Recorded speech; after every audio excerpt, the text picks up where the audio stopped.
Hi. Before we get into this conversation, I want to let you know about something I've been working on for a while and which is now available for free on my website. It's a piece called Myth for Modern Men, A Letter to My Son. Again, you can download this for free on my website, explorerpoet.com. I wrote this letter to provide a guide which my son can reference during his own individuation quest, kind of like a map for growing up, maturing, and finding his way in this chaotic world. Today, perhaps more than ever, the world needs men who are balanced, aware, emotionally intelligent, and driven to become whole individuals who can contribute to families, communities, and society in a healthy way. Rather than encourage the process of self-discovery, modern institutions often force men into compliance or predetermined roles. Society seldom encourages young men to explore their values nor think critically, and they don't teach necessary truths about the self, myth, psychology, emotions, fulfillment, education, money, careers, spirituality, relationships, or sex. In Myth for Modern Men, I tackled these topics and many more in a manner that I hope is clear and digestible. Again, you can download Myth for Modern Men for free by visiting my website, explorerpoet.com. Okay, thanks, and please enjoy this conversation.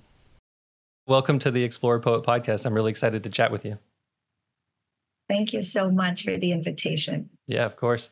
I came across, as I was saying to you before, I came across your work first through your Women in Mythology podcast, which I think is a fantastic piece of analysis, but also just you do it in such a fun way with the storytelling in some of the episodes, and then breaking down the characters and the symbols. And I think your podcast is fantastic. But you're also, you do all sorts of things related to mythology and the study of myth, from your podcast to your education to even writing your own book, and even doing mentoring in the space.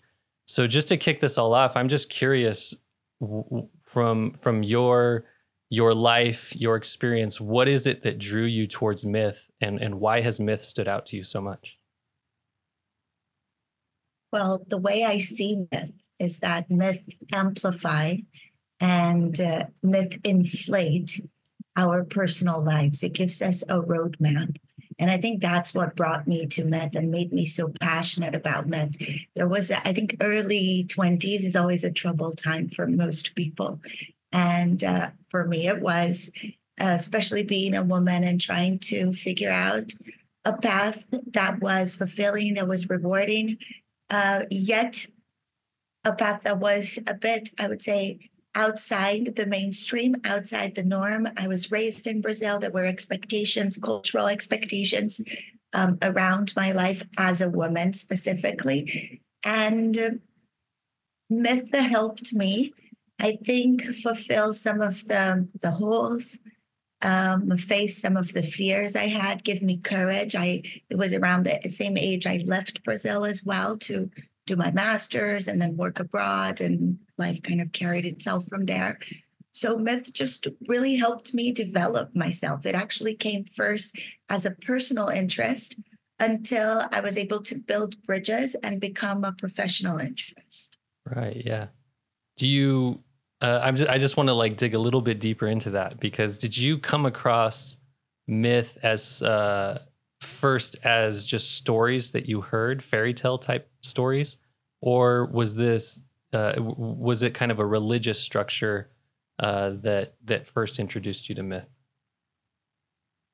Well, in my childhood, I think where I was introduced to stories and fairy tales, like most people are, but they were given to me very much as the Disney princesses of fairy tales, the story of Adam and Eve, and within a Christian concept. And no one ever talked to me about its clinical or academic applications. No one talked about the value that they had, actually, what they meant, the symbolism, the potential that was there. These were just little stories for children, let's say, especially the Disney fairy tales. And then I was trained as a historian in university. So then I studied a lot of Greek mythology, some Mesopotamian mythology, but it was also given to us at the time as almost like stories of the dead, stories that have lost, and there's no contemporary application. It was really looking at the past for the past. And that didn't seem to help, right? That doesn't actually gives us any tools, any resources. It can be interesting, but it doesn't relate to my contemporary life. And then was later on when I was doing my master's that I started to see these stories and these tales as, oh, they are actually dictating our behavior today. They are problematizing our behavior. They're giving us tools for my life today. It doesn't matter if it's, if it's a girl entering a forest or a prince battling and slaying a dragon. There is a connection here. I also worked in the Amazon when I was in Brazil. And during that time, I saw fairy tales. I apologize. I saw myths and folklore in a different way. But it was within an indigenous primitive society.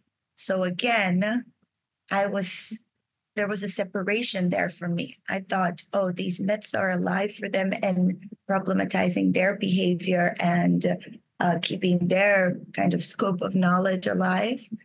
But what can they teach me? I was struggling to make that step. And then it was only through my master's, and you might know this because I talk a lot about him as well. But Martin Shaw, who's a fantastic mythologist, I had the privilege of studying with him in person for 2 years.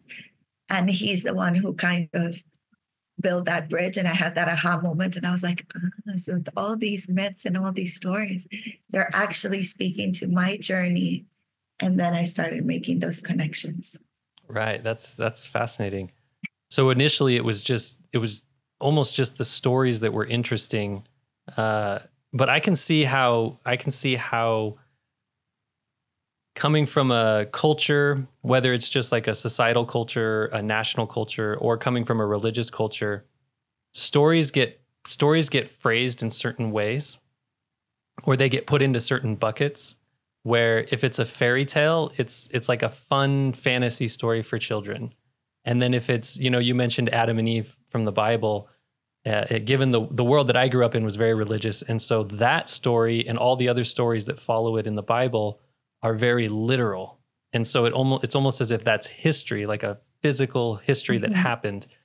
But it takes a lot. I think it takes a lot for people to kind of get past that. There's like this bridge they have to cross to then be able to see these as not just stories for children, and also not just some historical thing that happened, but something that's alive and that's influencing the world today.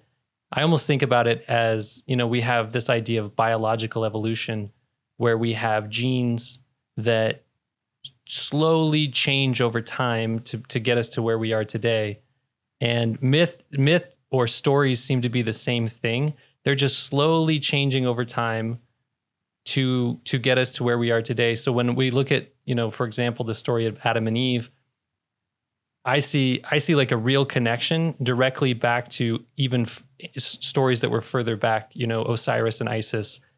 And by seeing, if you can see that connection to the past and you can feel it in the future, you realize that there's some kind of realization that these stories have been kind of guiding us all along. And even if we're not aware of it today, these myths, these stories are still present and still influencing us, impacting us in our lives today, both individually and then also as a greater society. Absolutely. Actually, as you mentioned, Adam and Eve as well. I have a short course on demand that's available. It's called Reclaiming Eve. And it's all about just seeing Eve and the story of Adam and Eve in a different way, because as you were saying, these stories impact us individually and collectively. And the story of Adam and Eve, unfortunately, impacts especially women in a way that doesn't sustain our unique qualities, doesn't sustain emancipation, liberation. It tends to impact us in a very different way, in a way that women are seen as sinful, as someone we cannot trust as well, as someone connected to evil. someone who it's going to drag us to hell, you know? And in this workshop, we explain a lot of the symbols there, the symbol of the serpent, of the tree, of the garden. And then we look into Eve, not in search for that kind of sinful fruit, but in search of consciousness, wanting to know she is naked. You know, she wants consciousness, and seeing that as an impulse of the feminine, seeing curiosity not as something to be repressed, but seeing curiosity as something to actually be followed, curiosity related to instinct, to hunches, to intuition. So it's very powerful. And I think that's also where my work touches on a lot. Which are the stories that we have inherited, received through mainstream media like Disney, or through religion like Adam and Eve, through history as well. So stories that, for example, like Medusa's story, and which from these stories, which are the stories that emancipate, which are the stories that give us power and courage and hope, and helps us see ourselves as, you know, wonderful, beautiful creatures and beings, and which are the stories that actually hold us back. And how can we transform the stories that hold us back, or perhaps let go, you know, bring new stories in, which are the stories that we should hold and we should carry to help us through life. So my work has a lot to do with that as well nowadays. Yeah, I think it was beautiful the way you said that, the stories that we should carry with us and that will help us through our lives. Because I've discovered that if you spend enough time thinking about stories, thinking about myth, you come to realize that pretty much everything is a myth, pretty much everything. And so at some point, you have to, as an adult, you have to decide which stories are going to be important to you, which ones you're going to accept, and which ones you're going to let go of, or which ones, like you were saying, you're going to alter. But it really does seem like if you want to be, I don't like the word control, but if you just want to be like aware, if you want to be conscious, as you were saying, like the story of Adam and Eve is really about the desire to be conscious and to be curious about the world. If you really want to achieve that goal or that aim, then at some point you have to peel away all the stories that are influencing you, or at least step back from them and have a chance to look at them and how they impact you and how you see yourself as a character or a part of that story. And at some point you're going to realize that everything's a story, you know, like money is a story, and power is a story, and patriotism is a story, and faith is, in a religious sense, is a story. And so it's a big part of becoming conscious in my experience, or in my perspective, is doing that, is acknowledging what the stories are, and then doing what you're saying. Either you accept them, you alter them, or you have to let them go. Yes, I love that. No, resignifying the stories. When it comes to Adam and Eve and Christianity, honestly, it's not even an old story. It's 2,000 years. And when we look at humanity, we are working with stories far more old. We're receiving things. And the interesting thing about Adam and Eve, just bringing us kind of to close that subject as well, is what we see as what I do is, as a comparative mythology, understand what are all the symbols coming from, because nothing of that story is true. And I'm sorry, it's new. Nothing of that story is new. All those symbols appear in similar ways in other tales, you know.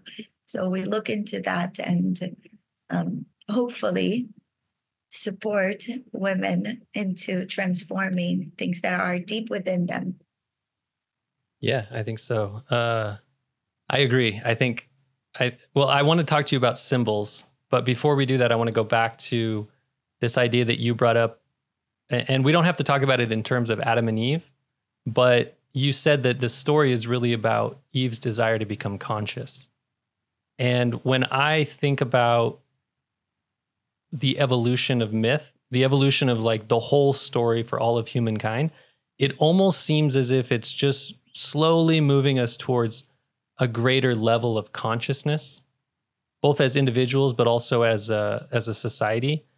And I talk about this a lot on the podcast, and so this isn't something necessarily new for my listeners, but the world being how it is, split between an Eastern and a Western story, the way it kind of went. The story is interesting because, you know, between the East and the West, the Buddha and the Jesus stories, they're very similar. I'm sure you could see how the two stories are similar between, say, Adam and Eve and the rise of the Buddha. But at the same time, it goes back to something you were saying about interpretation and how you interpret the story and the meaning that you pull from the story. And in our Western world, the meaning that we've eventually arrived at is that we're all individuals and that we all need to be individuals. And it seems as if our world is moving, at least the Western world is moving further and further along that trajectory of individuation. And from that perspective alone, it seems as if these stories are trying to push us as a species towards a greater level of consciousness and like a greater level of awareness, not necessarily, again, so that we can have control, but just, or maybe at some point there's like a level of control that we're supposed to achieve. But I'm just curious, from your perspective, when you talk about consciousness, it's a tricky question, but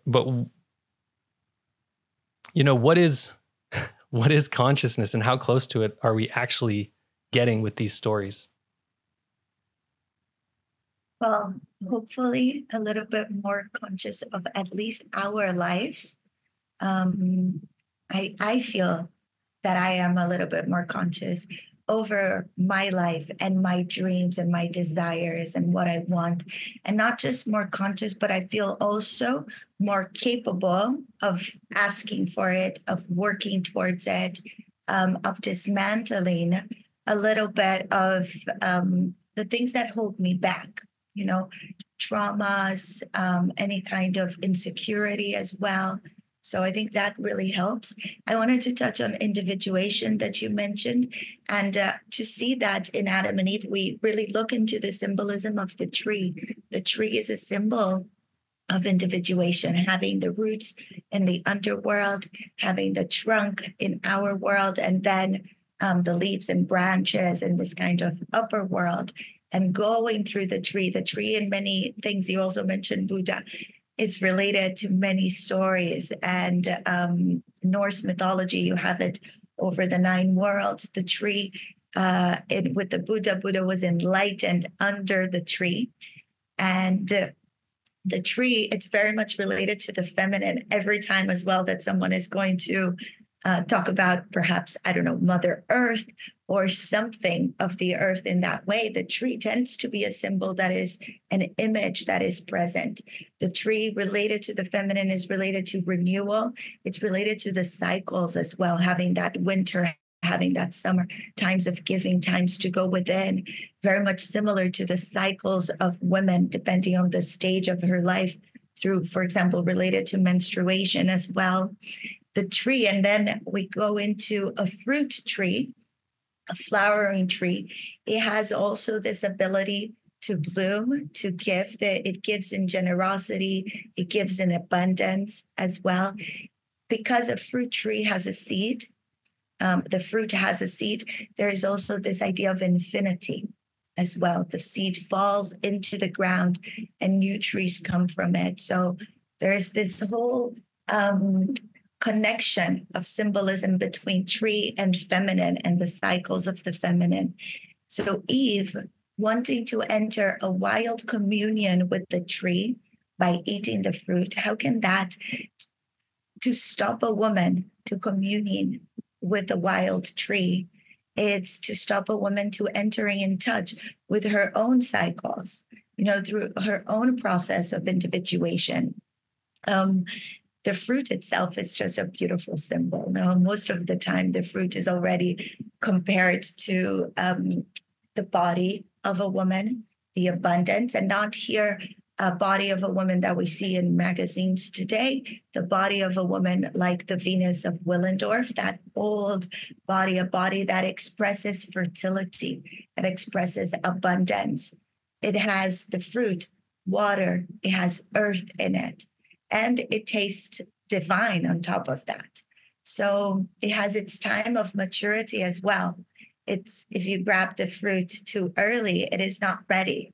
Very much like the woman. The woman, it's ready. It has her cycle of maturity. So to say it's sinful to eat the fruit, to come closer to the tree, it's, in my opinion, really absurd. It's stopping us from coming close. Besides the whole idea and separation between us and the natural world, of course, as well. And then you have the serpent kind of playing in that image. Now the whole conversation between serpent Eve and the tree being present there. The serpent is related to the spiritual world, is related to healing. Until today, the medical, like the medicine scientific symbol has a serpent there. And in the Bible, just a little kind of final thing. I don't want to go too much on it. Otherwise, I'll be giving you the workshop here and we'll never get back to our conversation. But in the Bible, there's this sentence from God when he's punishing everyone, punishing Eve, punishing Adam, and punishing the serpent. So he punishes Adam by saying, you will suffer with your work. No, you will have to work all the days of your life, and it's going to be a painful experience, basically, which I think it frames a lot of how we relate to work and how our society relates to work, as well as something painful, as something, that robs the soul in many ways, instead of something that enhances soul and brings passion and gives to all. To Eve, it says, you will suffer in childbirth. You will have pain in childbirth. And what I love now about the movement of women who are going through unmedicated birth, not advocating for that necessarily, but just this idea of women standing in their power and say, you know what, bring it on. I can do it. Is that my punishment? Don't worry. That's fine. I am up for it. I want it. I want to feel the full extent of my power and capability. And then to the serpent, it says, you of all kind of animals, wild animals, you will now crawl. And if the punishment for the serpent is to crawl, it leaves us with this kind of thought and image of what was it doing before? Was it flying? Was it swimming? It wasn't crawling, right? If the punishment is crawling. And then it leaves us with the image of the dragon that flies and swims. And we enter a whole new world of symbolism, not only related to the serpent there, but also to the dragon. So we kind of dive in deeper and deeper into stories, into myths, into comparative mythology there. Well, very passionate about this. I'll just stop here. No, I love it. I love to see the passion because it's so fascinating to me. I love the way you can take one idea, one symbol, and then spread it through so many connective pieces. There's so much you just shared, and so I have to think a second about where to start. The symbology is just fascinating because obviously these ideas came, like you were saying, well before the story of Adam and Eve was written down in the Bible. So obviously our ancient ancestors knew about trees and they knew about fruit. They knew about snakes on the ground and they knew about the dangers. I actually want to sit here a little bit longer. I know you said, okay, you said you got passionate and you're like, okay, I got it out. I kind of want to sit here a little bit longer and stick with it because I love the symbology. And if I'm being honest, I don't think I've thought about it as, obviously I haven't thought about it as much as you from a feminine or a woman's perspective. But I want to kind of sit here in that space with you. And when I think about the idea of this story representing us, I guess we're going to talk about Adam and Eve today. When we think about this story representing us, and you were talking about the punishment for man being that they would work, and the punishment for woman that they would have childbirth. If you look at the world today, we moved from this place where the world just provided for us. There were trees that just fruited and provided for us. So if you look from a biological perspective at our nearest genetic relatives, the being chimpanzees or bonobos in the African jungles, they don't work. They just have trees that fruit and provide for them like a mother would. And I think that's where, obviously that's got to have some kind of a connection to this mother image that you're talking about, that's pregnant, this image of a woman who's pregnant and just provides, and the earth provides for us that way. But then we moved into this strange world that we live in today, where we created cities and we created jobs. Even way back then, in ancient times, the world became this place where people had occupations. We had this separation of duties. And the interesting thing about it is that when you're going about all these duties, trying to run a city, trying to run a state, if a woman was pregnant, if a woman was caring for children, then this became something that men took upon themselves. And so it ties to that idea of like, men's curse is the work that they have to do, and the woman's curse is that they have to bear children. I think you're right, though, to think about it as if a woman looks at it in a proper perspective, it's not really a curse. It's what you were, it's how you were born. It's like, it's who you are. And I think that there's a lot of women out there who, becoming conscious and choosing what they want for themselves, are actually wanting to be mothers rather than to go and participate in some kind of competitive environment with a bunch of men. But at the same time, these men can look at it as, hey, this doesn't have to be a curse either. Work doesn't have to be some kind of a burden. I understand people, I've been there in a world where you have to provide for a family, you have to work a job, but it doesn't have to be a curse. And and it feels like the more we move towards some kind of level of consciousness or awareness, where we not only have these stories, but we can do what you're doing, and we can sit with the symbology and we can interpret them in a new way. It seems as if both men and women, we can lift that curse just a little bit for both sides, where we have an opportunity to just embrace what life is and let it help us grow rather than constantly struggling against it. And then taking the story from I think about myths in a lot of ways, I think there's a lot of different ways to interpret them. And being familiar with Joseph Campbell, you probably know about his ideas of, you can interpret myth literally, you can interpret it allegorically, you can interpret it morally, but then you can also interpret it mystically, or in a modern sense, like a psychological interpretation. And I think that from a literal perspective, obviously these stories, they work to, especially when paired with religion, they work to hold women in a certain space. They kind of restrict them. And just like you're saying, it's as if they don't want, it's as if the taken from a literal perspective, women aren't supposed to become conscious because you're not supposed to eat of the tree and the fruit of the tree. But when taken from a psychological perspective, you can realize that Eve not only represents femininity, she represents the unconscious.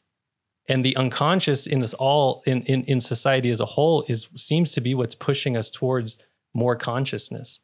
And from that perspective, it seems that women, the way that the literal interpretation of the story goes is that they did something wrong.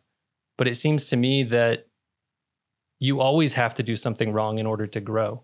And so Eve should be partaking of the fruit. And just from my own personal experience, having a wife and working in a relationship as a husband, obviously the more conscious that I become, the better I've been able to be a good husband, be a good father. But I've also seen that in my wife. The more conscious that she's become, she becomes more capable, and she becomes more aware, and she becomes more, as you were saying, we can deal with these things from our past traumas. and we can deal with the way that they affect us now in the here and now, especially from an emotional perspective.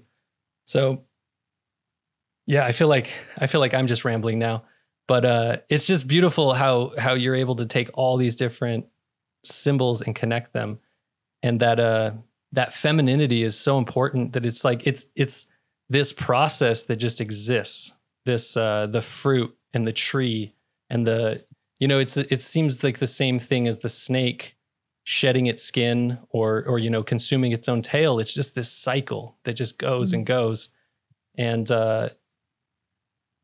we can either just fall into it from a literal perspective, or we can see the story for what it's trying to accomplish, which is that level of awareness inside of us. Thank you, Josh, for bringing these in. Yes. So to kind of touch on some things that you mentioned as well, the punishment, right, for both, the three of them, Adam, Eve, and the snake, it's very much related to suffering. It's not that now women will have childbirth, but it's now that they will suffer in childbirth. It's not that Adam now needs to work. The punishment is that he will suffer the pain of work.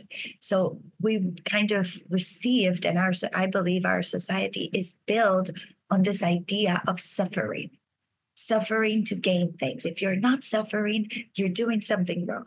You're not working as hard. If you're not suffering, even in relationships, for example, this is not, just real love, which is absurd in my thought, or like the way I see it.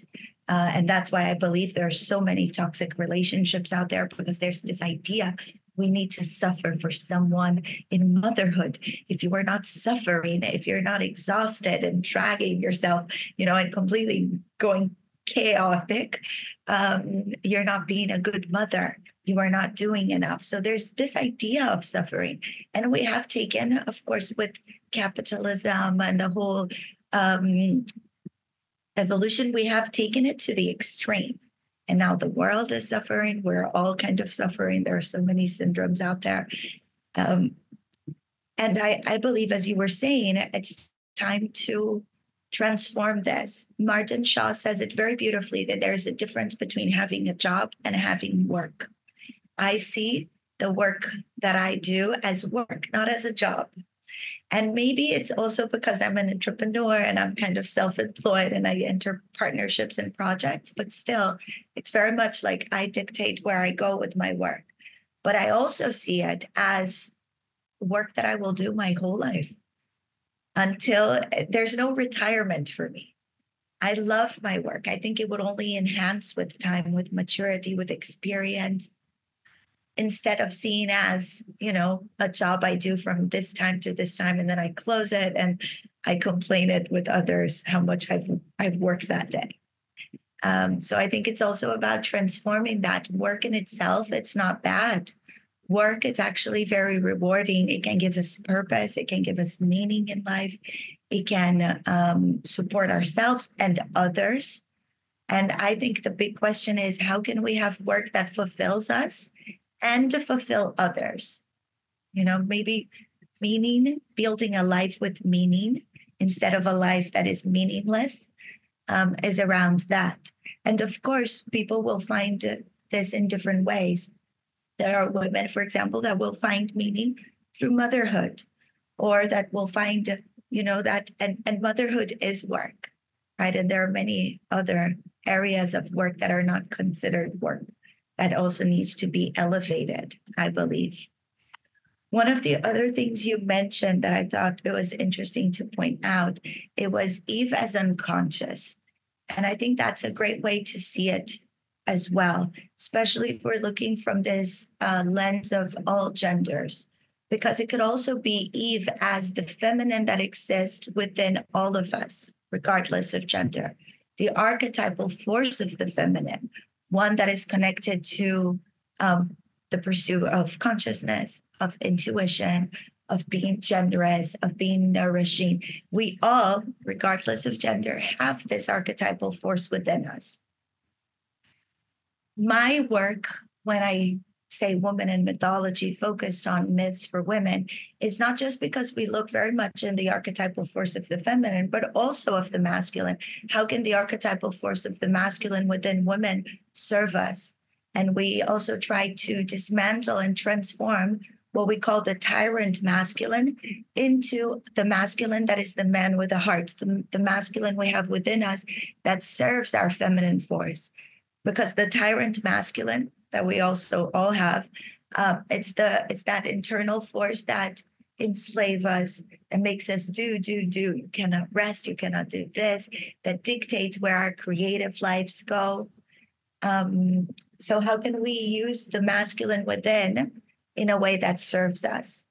And I also believe, and I know that there's many work with men being done on this, on how can they retrieve their feminine archetypal force as well. So Adam and Eve could be seen in that way as well. Eve as this feminine within us all. And just to say, you just quickly mentioned the serpent again. So just say that, yes, the ouroboros comes into play, with the symbolism of the serpent there, the snake or the dragon eating its tail, the shedding of its skin, this idea of renovation, of transformation that the snake brings. So imagine receiving information from that, entering a conversation with the snake. It's getting in touch with a part of our psyche, a part of our soul that brings us these ideas, insights, these hunches towards transformation, towards renewal. Yeah. I think that given the place where we are in the world today, that snake, that ouroboros, it's we're at a very interesting point, because the very fact that you and I are having this conversation at such like an analytical level, there's like I have a lot of passion for it. You have a lot of passion. There's excitement. It's fun for me. This conversation, like you were saying, it's my work, but I think of it as the work. From like a mystical perspective, right? I do it because I love it, but it's also this process that's taking place where we're in a point where the snake is about to eat its tail again, meaning that, or it's like shedding its skin, because we have this myth that got us here, especially, speaking in the Western world of this Judeo-Christian myth that's got us to this point, and now we're shedding it. We're letting it go in a sense that we're letting go of the literal. And when we let go of that literal, for a lot of people, for somebody like me who went through, I was raised in a very religious household, a very strict literal religion. And so to let that story go is a very painful process, because it's letting go of the framework of your existence. It's letting go of everything. But what's beautiful about that is that it just starts over. And so in this process, not only are we letting it go, but we're starting the next story, or we're interpreting it anew to figure out what the next phase is going to be.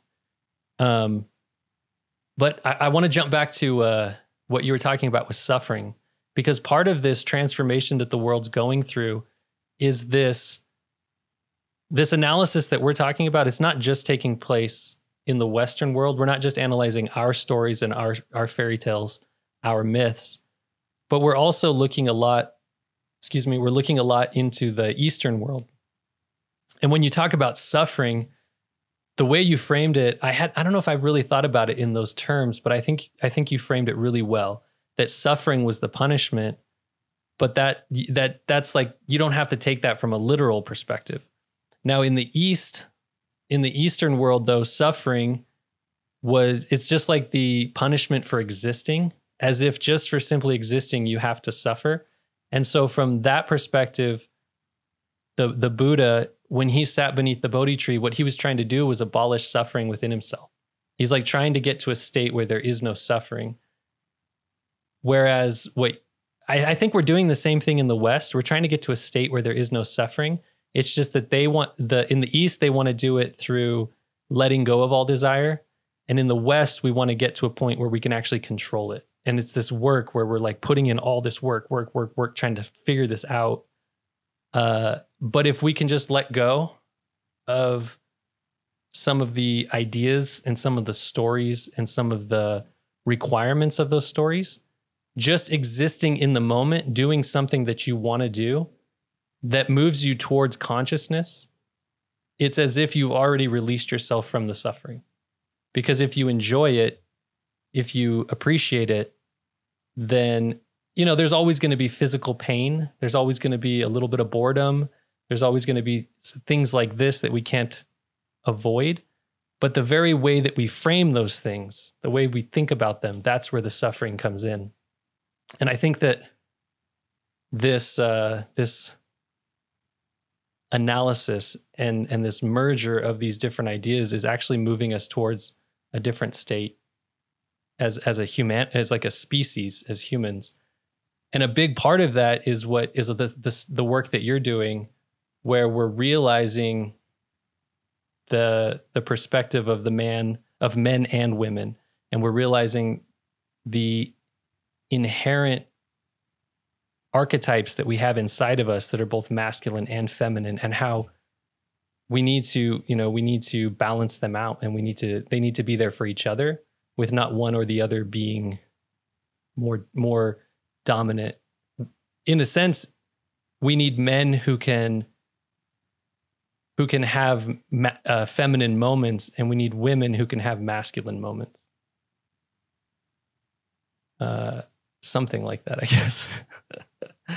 Yeah, I do. I truly believe that. I believe that all genders should harvest the tools, the power of both their feminine and masculine, and integrate them.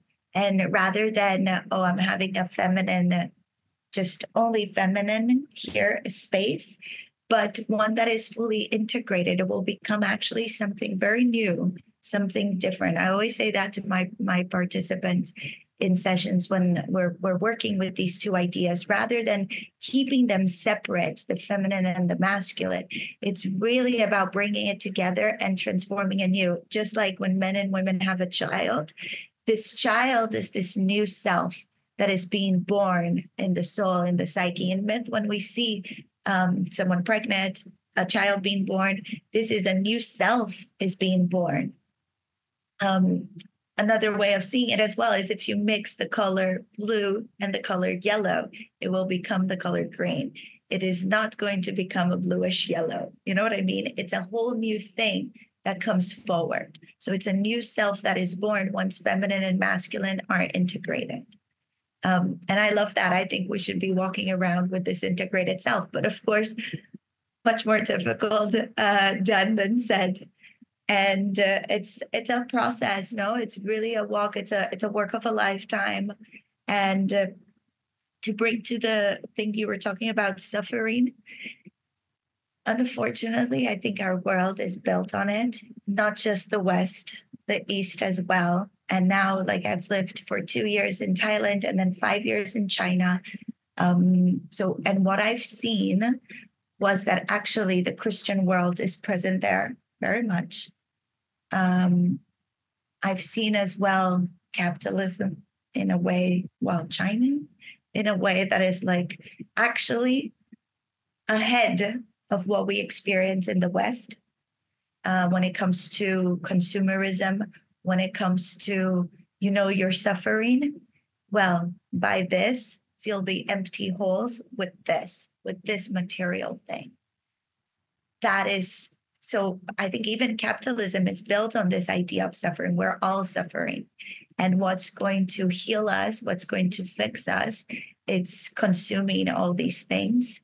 And as you said, there is a space for suffering. Suffering can lead to, I see it as transformative pain. It's almost necessary. But of course, I am saying this from a privileged perspective and talking about a suffering that is almost like a discomfort that moves us. I'm not talking about a systematic suffering that allowed slavery, for example, because that was also another form of seeing suffering, right? And together with this religion, together with this myth, of Adam and Eve allowed kind of slavery to take place is they can't suffer. They need to suffer they don't know God. They need to suffer the toil of their work. And then it would come in with the missionaries and all of that. But just to pause there, I do think that, it's about transforming that idea of suffering as you were bringing. Yeah, absolutely. Yeah, the myth of Yahweh or Elohim in the West, there's a lot of suffering involved. Both from the way that you described it, in terms of where we've gotten in from a consumerism perspective, but also from things like slavery, and then just simply the idea of proselytizing. And, initially that started off as conquering. It was war. And then eventually, it kind of transitioned into something that looked more like missionary work. But it is interesting. It is this interesting idea that the heathen, the unbeliever, needs to suffer until they come into the light. And when I think about, and there's a glamour as well. A glamour? Suffering. I think there is. Yeah. I think people, they want to be the one who suffers sometimes, and it's really about how can we move beyond this archetypal idea of survival also. Because if we want to step into the archetype that is thriving, we need to move beyond the victim archetype, the one that is only surviving. And stop feeling this suffering, transform this pain, be able to hold our scars in ways that are, that hold grief, that honor them, but also in a way that doesn't hold us back, in a way that it's in the past. Yeah, that's really well said. I'm sorry if I interrupted you. No, that's good. And those ideas come from the book Women Who Run with the Wolves as well, right? That's in there. And if I'm being honest, if I'm being like really kind of just going to be honest with you, Maria, when I started this podcast, I think I started with this deep desire to just have genuine conversations with people. But early on, I was still learning. And early on, I was still carrying I was still projecting some of those archetypes. And so I was, coming from a place where I was just recently realizing things about my life. And I was definitely playing the victim card. And there's times when I look back, even with guests in this podcast, and I go like, I shouldn't have, showed up. I shouldn't have shown up to that conversation wearing that badge, looking at myself as some victim or looking at myself as some survivor. And it's this weird thing because this kind of circles back to this idea of suffering. Doing this podcast for me, when I'm in this moment right now, having a conversation with you, there's very little suffering. It's like, wow, Maria is so smart and she has so much insight. And I just feel lucky to sit here and listen to people like this. But there's also been times where I haven't been able to experience it in that way because it's as if I just wanted to get something else off of my chest. And when I say that this podcast or the things that I do, I call it the work. If you look at religion from a literal perspective, there's this idea of the work. When I was raised in a religious setting and we were supposed to be very missionary oriented, this work is like you were saying, or maybe I was saying, but bringing people into the fold or bringing them into this level of consciousness that we have or this truth that we have. But now I see it very differently. Rather than looking at it from a literal perspective, I see the work as this psychological process. And in the modern world where these religions are falling away, the work has become not some kind of thing that God ordains, but it's this process that each one of us needs to go through to move from, and it may be that we need to move into that victim archetype first, because there has to be some kind of awareness of where we've come from and what trauma we've experienced. But once you're there, then the work is to move beyond it, right? To move like you're saying, not just from victim and survivor, but moving into a state of thriving.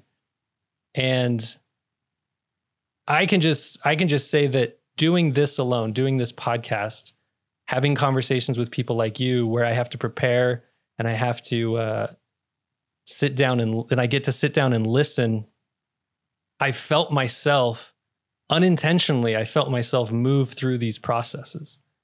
And I think that the way that I see the modern world, and this isn't just my idea, you know, you can find this idea probably in any mythologist will tell you this. And I've read Joseph Campbell and Karen Armstrong and Carl Jung, they'll all say this. But the modern method of moving through these stages in life is throwing yourself into some kind of creative process. Because we don't have the rituals that ancient societies had in the same way that they had them. We have this new emerging thing where we're all supposed to be individuals. And so the only way for us to move through those processes is to actually go out and try to create something. And it's through this creative process that the modern human moves from that victim stage where suffering is suffering into a thriving stage where suffering is the work.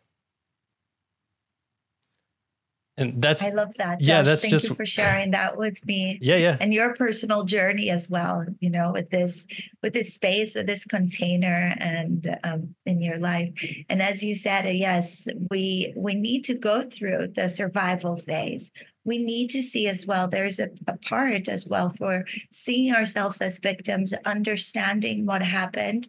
But then I think it's also about, you know, standing up, taking responsibility for our role in that situation, whatever it was, or not, and just really being able to hold our scars in different ways. And as you mentioned, yes, this is from Women Who Run with the Wolves. It appears in several stories, so several chapters.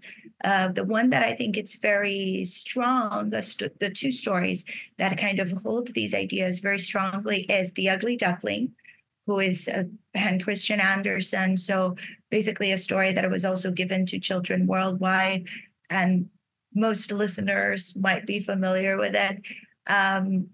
It's a story of suffering in the beginning. They're a victim of being harassed, of being bullied, of being an outcast, being exiled over and over again. And then finally, when it discovers itself as swan, when it discovers its tribe, its community, its people, there is, in the way that Clarissa Pinkola Estés brings her literary version of The Ugly Duckling, there is a moment, the duckling there, it questions itself. Will these swans also kill me? Will these swans also harass me? And it is that moment that show us it is time for this duckling to live in that place of swan, to live in that place of thriving. It has found its community, it has found its place. It has matured and now has its strong wings with the ability to fly and all. And it's still for a second there in that survival archetype. And she brings in the interpretation in the commentary how it's important for us to be able to make that shift, to be able to walk. But that said, what has happened to this duckling in the past, even a very traumatic experience with the mother rejecting it, it's important too. And it's not about repressing it, forgetting it completely. But in a different story, in the story of the woman with the hair of gold, that appears. And it's really about holding our scars, healing them, instead of being open wounds that are constantly bleeding and not allowing us to experience anything else. Bleeding in the outer world and bleeding in the psyche as well, in our inner world. It's doing the healing process, and that could look different for every person. No, I always say there are as many ways of doing this as there are women in this world. So as there are people in this world, it could be through therapy, it could be through spending time in nature, it could be through relationships as well, through the creative life, as you mentioned, through the creative process, and then heal it. So they are not open wounds that are bleeding, that they become scars that we carry with actually some pride, you know, knowing that they are there, we're able to talk about them if we want to share. They're kind of sacred as well. They're not secrets. So it's not about sharing with everyone, putting it on our Facebook status, but they're not secrets anymore, shameful secrets we carry, but they become these sacred learnings of our journey. And we can then, I think that is when we own our life. To own our life, it's a very powerful thing, especially for women. I think owning our life is a right given to men when they are born. And like most rights, women have to claim it, fight for it.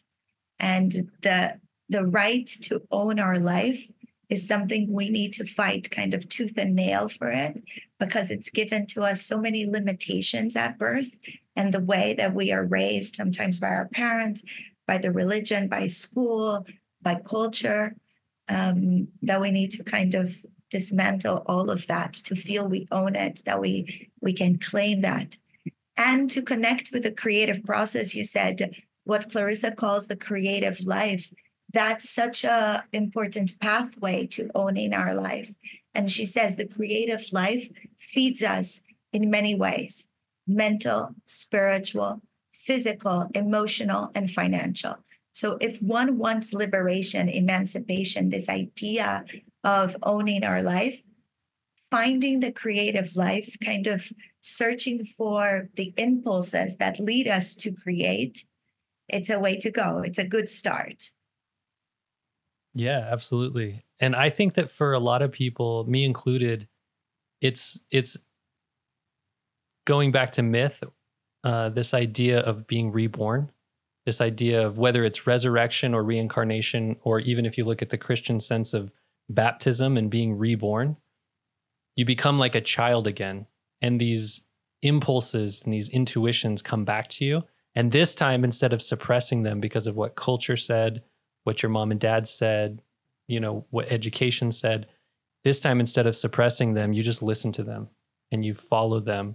And that may, for some people, that may be, for me, it's writing and it's having conversations. But for some people, it may be trail running. And for some people, it may be, hot air balloons. It could be anything, but just this sense that, I'm going to claim what's my, it's like a birthright. It's like you were born with these things inside of you and they're yours.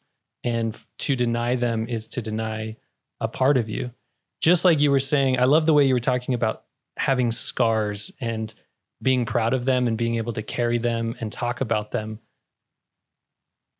In the same way,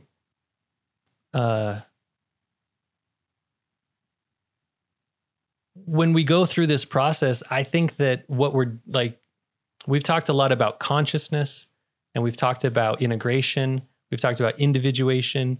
We've talked about healing, and you could say growing up, maturing. All of these things, in a sense, are synonymous, where what you do is you go through this process of accepting the story, you grow up, and then you start to see how the story impacts you, and you look around, just like we were saying from the very beginning of this conversation, you look around and you see which myths are helping you and which myths are holding you back. And then you slowly choose which ones you're going to follow. And the ones you're going to follow allow you to live a life that's balanced between existing in the real world with all these other people, these 8 billion people that are on the planet, and existing in this world where you're not denying yourself, you're living true to yourself. And I think you're right about women. I think that men, when it comes to men, we have this like, I often frame it like this, and it may seem reductive, but I'm not trying to make it simple. But women are born with the ability to reproduce. And by the time they hit, adolescence or become adults, they have this ability to reproduce, which means that they have the ability to create the next generation of the tribe, of us. And so in a sense, they're inherently valuable. At the same time, men are of no use to the society unless they go out and either they create in the modern sense they create, but really from an ancient biological perspective, men are of value if they can hunt and gather, if they can provide, or if they can protect. And because of that, where we are now, it really does seem like women, they're still kind of just expected to be in that space or in that role. And so inherently, it's as if men are given the world to go and figure it out, do whatever they want. And women are like, well, here's what you're supposed to do. But I what you're saying makes a lot of sense, is that if women can work through whatever that story is that their group, their culture, their religion is giving them, and that they can claim something more than, it's always about like, what does the tribe want from you and what do you want for yourself? And you've got to have some kind of balance there. And you've got to, in order to do that, you've really got to, you have to heal your scars, which means becoming conscious and accepting who you are and how that's going to fit into the world. Yes. One of the things you mentioned that kind of just brought a thought to me is that is why this idea that women's role in the world is to reproduce, it is so shocking to the world and so upsetting to the world when a woman says they don't want to be mothers, they don't want to have children. And it's so hard for a woman sometimes to claim that as well. I don't want to be a mother. I don't want to have children. Because it goes against this very ingrained idea that is our sole responsibility in the world. And then also it opens, having children or not, it opens a door for our other desires of creating work, of having a creative life, of going out and about and doing our thing, also being like, this is not your space. You cannot do that. Go back to the home. Go back to that one responsibility that was given to you biologically. And then we're kind of also in that ways a little bit trapped. But I think that there is great work being done. I think a lot of rights have been achieved. Yet, having said that, not fast enough, not good enough. There's still a lot to be built. Yeah, absolutely. Existence seems to be one big story, and as much as we would like to imagine that we're at the end of it, we're actually just right in the middle, and we're all just kind of along for the ride. Maria, we are at an hour. This flew by. It flew by so fast, and so I want to be respectful of your time, but I really appreciate you jumping on here with me and sharing this information that you have, this passion that you have, and the way that it can be helpful, especially for women. Like just in my own life, a couple of friends, my daughter, my wife, just seeing how these kind of ideas can impact them and enable them to become more conscious and to grasp more of their life. It really is powerful. And I think it really is the direction that this whole world needs to be going, because it is time for us to rewrite the story and to become who we want to be, to build a world where suffering may exist, but only first level suffering, and not that second level where it's us telling ourselves something about the pains that we feel. So again, I really appreciate it, and thank you so much. I want to share this quote that's on your website. It's I guess it's just, I'm quoting your website, but it says, "Myths and stories are treasure troves of wisdom, offering a rich and valuable framework for contextualizing our personal journeys. They can offer valuable lessons, archetypes, and symbols that can help us make sense of our experience and find meaning in our lives." And it's readily apparent that you've taken this to heart and that you're living this life where the myths have come to life for you and they're giving you meaning. And I think it's awesome that you're sharing it with other people. Thank you so much, Josh. Thank you for inviting me, for the space, for the wonderful conversation. I really enjoyed it too.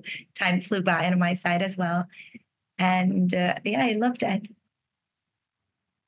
Yeah. Before we jump off, do you want to share just really quickly, if people are interested in your work? I know there's so many topics we didn't even get to. I wanted to talk about your book. But where can people find you? Where can they find your work? come find me on my website, as you mentioned. So that's womanandmythology.com. Maybe you can add it to the description of the episode. And I also post sometimes, I try to do it daily on Instagram. I think it's a fun platform. I've built some wonderful connections there. It's a little way of getting a little bit closer to the community. So I share some books, share some ideas there, a little bit of our daily life as well, kind of behind the scenes. So if you're interested in that and you like the platform, it's Women and Mythology on Instagram. Okay, Thank awesome. you, Josh. Yeah, thank you so much, Maria.